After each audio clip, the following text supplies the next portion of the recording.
Here we have two questions based on limit. So directly let us start with the first one. So in the first one, we have numerator as a sum of the product of two consecutive numbers, and in the denominator we directly have a n cube. So if we want to find the limit of this given expression written down here when n tends to infinity, we first of all we need to calculate the total sum. We need to find an expression that could directly tell us the sum of this numerator present here. Then we can obviously divide it with n cube, and then we can find the limit of the function. So the first step for solving this is to find the sum of this numerator. In the numerator, let's talk about the numerator now. We have 1 times 2 plus 2 times 3 plus 3 times 4, and it goes on and on to n times n plus 1. So if I try to write this in the form of summation, I can write this as it is nothing but the summation of n times n plus 1, where n starts from 1 and ends at n. I mean, this is actually the symbol of summation. This means summation starting from the value n equals to 1 and ending at n equals to n. So you can actually directly substitute the value. Let's say that n equals to 1. In that case, this will be 1 times 1 plus 1, that is 2. So you'll get your first term. Now this summation means addition. So next term will be the addition of when you will substitute n with the next value, that is 2. So 2 times 2 plus 1, that is 3. You will get your second term. Plus when n equals to 3, 3 times 3 plus 1, that is 3 times 4, and this goes on and on till n reaches the value n itself, that is n times n plus 1. So this whole form written down here, this whole addition written down here can be summarized into this form. Now let us try to find the value of this given thing here. So I can write this thing can be written as summation of n equals to 1 to n. I'll multiply this, so this becomes n square plus n. So I can write down this as equal to summation of n equals to 1 to n. I'll split this summation with this and with this because both are just added to each other. So I can split this up and write it as this is nothing but the summation of n square plus summation of n equals to 1 to n of n. Now this means the first summation that we have over here, this means we are trying to find the sum of the squares of first n natural numbers starting from 1 and ending up to n.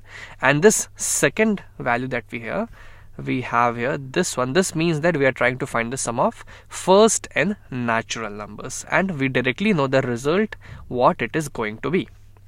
So let us write that down. So this will be equal to, this first part will directly give me n times n plus 1 times 2n plus 1 divided by 6, because this is the result, this is the output, this is the formula that we use for finding the sum of the squares of first n natural numbers.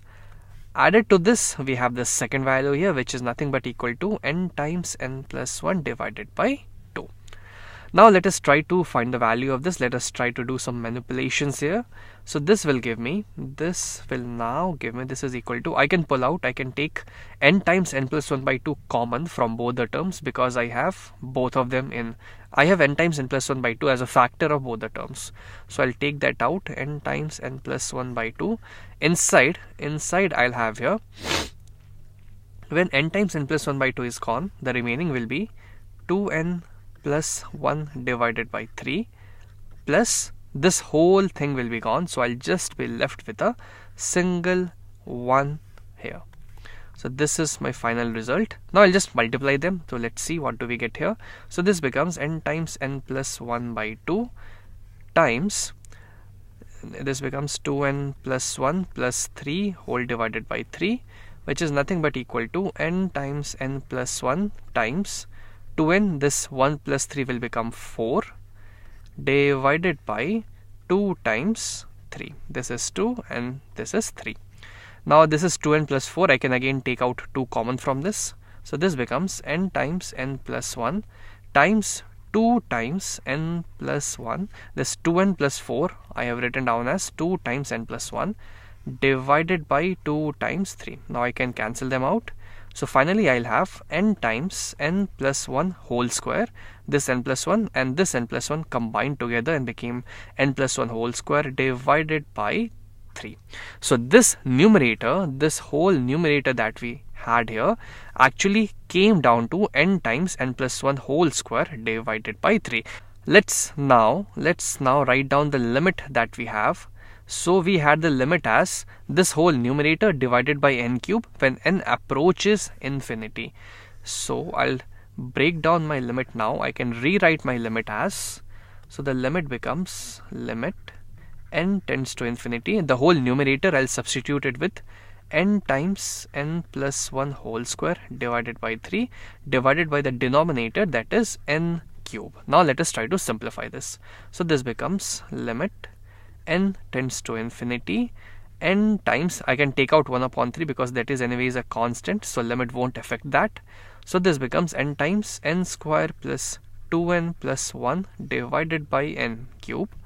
Now this is equal to limit 1 upon 3 times limit n tending to infinity n cube plus 2n square plus n divided by n cube.